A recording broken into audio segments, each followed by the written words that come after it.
मित्रों, वैदिक ज्योतिष केंद्र में आपका स्वागत है। आज मैं बात करने वाला हूँ, यदि किसी कुंडली में किसी भी भाव में तीन ग्रह की युति यानी त्रिग्रही योग अगर बन रहा है तो हमें देखने वाला ये जरूरी हो जाता है कि वो कौन से तीन ग्रह बन रहे हैं। क्या उन तीनों ग्रहों में से एक दूसरे में कोई मित्र भी है, या उन तीनों ग्रहों में से कोई एक दूसरे का शत्रु भी है, या तीनों एक दूसरे के शत्रु हैं, या तीनों एक दूसरे के मित्र हैं। स्वराशि का कौन है, उच्च राशि का कौन है, स्वर मूल त्रिकोण में कौन है, राजयोग कौन निर्माण कर रहा है, ये सारी विधियां देखकर ही हमें निरीक्षण करना चाहिए।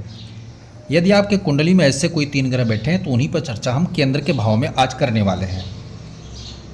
हमने वो तीन योग लिया है जो सिर्फ और सिर्फ हानि करते हैं, केवल और केवल नुकसान वाले योग को मैंने लिया है। इसका कारण क्या है वह मैं आपको डिटेल से समझाऊंगा वैदिक ज्योतिष के सूत्रों के अनुसार। चलिए कुंडली में चलते हैं।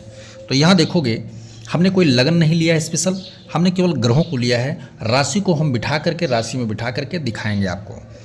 यहाँ आप देखोगे प्रथम भाव जो लगन भाव होता है उसमें आप देखोगे तो राहु बैठा हुआ है, शनि बैठा है, गुरु बैठा है। गुरु राहु आपस में शत्रु हैं, ठीक है। शनि राहु का एकाकी मित्र भाव रहता है, परंतु ये जो योग बनाते हैं वो बहुत खतरनाक योग बनाते हैं, खराब योग बनाते हैं। शनि गुरु का संभाव का रिश्ता है, तो उसी प्रकार शनि राहु का भी संभाव का रिश्ता है, यानी एक दूसरे के प्रति जो प्रतिकूल ग्रह बैठे हुए हैं, अनुकूल कोई नहीं है यहाँ पर। तो जो ये योग बनेगा ये विनाशक रूप धारण करेगा, केवल और केवल हानि रूप करेगा। अब यहाँ हमें ये देखना ये है कि शनि बलवान होता है या गुरु बलवान होता है। जो ग्रह बलवान होगा वो इनके बुराइयों को अपने तरफ खींचने का काम करेगा, या यूँ मान लो कि अपनी अच्छाई को इनके ऊपर थोपने का काम करेगा। तो कहते हैं कि एक से दो लड़ेगा तो कितना अच्छाई बदलने में कामयाब होगा, अर्थात निचोड़ ये निकलेगा, लास्ट में निर्णय ये निकलेगा कि खराब योग ही खराब फल ही काम करेगा। कैसे? मान लिया जाए कि यहाँ पर 10 नंबर लिखा हुआ है, ठीक है, 10 नंबर लिखा हुआ है। अब 10 नंबर अगर लिखा है तो 10 नंबर शनि तो स्वराशि का हो जाता है यहाँ पर, और गुरु नीच का हो जाता है। तो एक राजयोग का भी निर्माण हो गया, नीच भंग नाम का राजयोग, ठीक है। एक तो ये स्थिति बन गई। दूसरी स्थिति क्या है कि अगर यहाँ 9 नंबर लिखा है या 11 नंबर लिखा है तो यहाँ पर कोई राजयोग का निर्माण नहीं हुआ। शनि स्वराशि का है, ठीक है, शनि स्वराशि का है, राहु मित्र राशि का है यानी सम राशि में है, और गुरु भी सम राशि में है। तो ये स्थिति जो होगी वो अपने अपने फल देने के लिए स्वतंत्र ग्रह होंगे, परंतु स्वराशि शनि है, मजबूत हो जाएगा। तो गुरु राहु क्या करेंगे? शनि को बर्बाद करने का काम करेंगे, बिगाड़ने का काम करेंगे। या 9 में जब जाएगा तो गुरु बलवान हो जाएगा, तो शनि राहु गुरु को बर्बाद करने का काम करेंगे। तो गुरु क्या करेगा? बलवान है तो अपने स्वभाव को इन दोनों पे थोपेगा, ठीक है, डालने का काम करेगा। तो कितना सुधारेगा? यही जो ज्ञान है ज्योतिष का ये जानना जरूरी है। अब गुरु क्या है? गुरु ज्ञान का स्वामी है, धर्म का स्वामी है, परंपरा का स्वामी है, ठीक है। धर्मार्थ काम मोक्ष जब सब कुछ है तो गुरु के अधीन है। संन्यास का भी स्वामी यही है ये, और संतान का स्वामी यही है, ठीक है। राहु क्या है? संक्रमण है, छद्म है, कपट है, द्वेष है, ठीक है, अलगाव है, ये सब का स्वामी है। शनि क्या है? कर्म है, दुख है, मृत्यु है, आयु है, ठीक है, रोग है, ये है। तो यहाँ पर जब होगा तो अगर ये राशियाँ हैं तो इनकी राशियों के डिपेंडेंस क्या होगा कि ये लग्नेश भी साथ साथ हो जाएंगी, तो व्यक्ति स्वयं पर ये सारा कष्ट लेगा, यानी वो संतान से इतना पीड़ित होगा कि जवाब ही नहीं। ज्ञान उसके पास होगा नहीं, या ज्ञान उसके काम आएगा ही नहीं, खुद से ही लड़ता रहेगा वाली स्थिति बन जाती है कई बार, ठीक है, ठीक है। शनि क्या है? कर्म, मृत्यु, दुख, रोग, सेवा, ये सब का। तो यानी कि व्यक्ति क्या करेगा? अपने पैरों पे कुल्हाड़ी मारने का यहाँ काम करेगा, बर्बाद दृष्टिकोण से होगा पूरी तरह।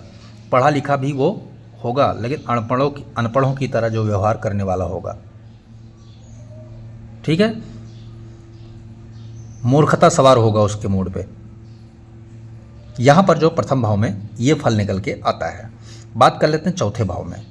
अब चतुर्थ भाव में देखोगे तो चंद्रमा भी कारक होता है, शुक्र भी कारक होता है, परंतु यहाँ केतु बैठा है जो शुक्र का भी शत्रु है और चंद्रमा का भी शत्रु है, ठीक है। चंद्रमा शुक्र आपस में जो है शत्रु हैं। यहाँ का जो निर्णय निकलेगा ये क्या करेगा? चंद्रमा मन का कारक है, ठीक है, मस्तिष्क का कारक है। आपके मनोमस्तिष्क में इच्छाएं तो बहुत होंगी, ठीक है, कल्पनाएं, क्योंकि केतु कल्पना देगा, क्योंकि केतु क्या करेगा? एक आंधी की तरह चीज़ें रखेगा जिसका कोई आकार नहीं है। ठीक है। शुक्र क्या है, सुख का कारक है, लग्जरी सुख सुविधा का कारक है, भोग का कारक है। तो व्यक्ति क्या करेगा, अय्यासी की प्रवृत्ति में होगा, सुख सुविधा प्राप्त करने की चाहत उसके पास तो बहुत कुछ होगी, लेकिन वो कर कुछ नहीं सकता, तो यहाँ पर बर्बाद की स्थिति में जाने का काम करेगा वो। ठीक है। यानी सुख प्राप्ति के गाड़ी भी चाहिए, भूमि भी चाहिए, भवन भी चाहिए, सब कुछ चाहिए। ठीक है। स्त्रियों से उसको जो है लाभ कम मिलेगा, या यूँ मान लो बहुत सारी स्त्री उसके फ्रेंड होंगे, एक भी सफल नहीं होंगे। प्रेम योग भी बनता है, ऐसा नहीं है, स्त्रियों को भोग भी बहुत करेगा ये, लेकिन सफलता उसको नहीं मिलेगी। बात कर लेते हैं सप्तम भाव में। बुध मंगल राहु एक दूसरे के विपरीत ग्रह यहाँ बैठे हुए हैं। यहाँ क्या कराएंगे, वैचारिक युद्ध करवा देंगे। वैचारिक युद्ध क्या हो, सप्तम भाव है, दाम्पत्य जीवन का भाव है, पार्टनरशिप का भाव है, तो वैचारिक एक दूसरे का मतभेद रहेगा हमेशा बातों को लेकर के, उनके बात उनकी समझ में नहीं आएगा और एक दूसरे के पूरक सिद्ध नहीं हो पाएंगे। कारण राहु अलगाव करवा देगा, तो ये तलाक भी करवा देगा, द्वै विवाह योग भी करवा देगा, क्योंकि तलाक होगा तो दूसरा विवाह योग बनेगा। व्यापार में स्थिरता नहीं देगा। ठीक है। क्रोध के कारण, बुद्धि की चतुरता और चालाक के कारण एक दूसरे को यही समझेंगे कि मैं चालाक हूँ, मैं ज़्यादा बुद्धिमान हूँ, इसलिए दोनों को सामंजस्य वो जीवन में नहीं बिठा पाएंगे, तो दाम्पत्य जीवन चलने का योग यहाँ पर नहीं बनेगा। व्यापार में असफलता आपको नजर आएगी। राहु यहाँ पर क्या करेगा, दोनों को संक्रमण पहुँचाएगा। मंगल उग्र होगा तो क्रोध ज़्यादा आएगा, बुद्ध की चतुरता कपटता में रूप में बदल जाएगी। यहाँ पर बात कर लेते हैं दसम भाव में। सूर्य केतु और शुक्र एक दूसरे के प्रतिकूल ग्रह, अगर ये योग आपके कुंडली में बनता है तो करियर तबाह हो जाएगा, आपका कर्म जो है वो आपका तबाह हो जाएगा। कितनों भी पढ़ाई कर लें सफल नहीं होंगे। ठीक है। कितनों भी आपका जैक किसी को मिल जाए, शुक्र जैक का भी स्वामी होता है, तो भी आप सफल नहीं होंगे। और केतु क्या करेगा, ग्रहण लगा देगा आपके कर्म में, सुख सुविधाओं में, कमाई में, धंधा में, पिता से अनबन करवा देगा, यहाँ तक पितृहंता योग भी बना देता है कई बार ये। तो ये कर्म को बर्बाद करने वाला योग माना जाएगा यहाँ पर। अब आपकी कुंडली में ये है, लेकिन कौन सी राशि में है, किसी भी राशि में होगा फायदा साबित नहीं होने वाला है, क्योंकि ये योग ही ऐसा है जो केवल और केवल हानि करता है। इसलिए इन योगों की सही समय रहते हुए उचित तौर से समय पे शांति करवा लेनी चाहिए। जब तक शांति नहीं होगा इन योगों का, तब तक पूर्ण रूप से ये लाभकारी रूप में नहीं आएंगे, केवल हानि करेंगे। इसलिए हमने केवल हानिकारक वाले ही 3 ग्रहों की युति आपको दिखाई। आप अपनी कुंडली जांच कीजिए, चेक कीजिए क्या ऐसा योग कोई है। अगर है तो समय रहते हुए जल्दी से जल्दी जांच करवा लें, नहीं तो जब इनका समय आएगा, महादशा, अंतरदशा, प्रत्यांतर 5 दशाएं होती हैं, उनमें कहीं भी ये आएंगे तो आपको केवल और केवल परेशान करेंगे, नुकसान करेंगे, हानि करेंगे।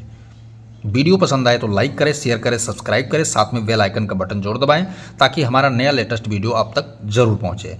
जय सिया राम।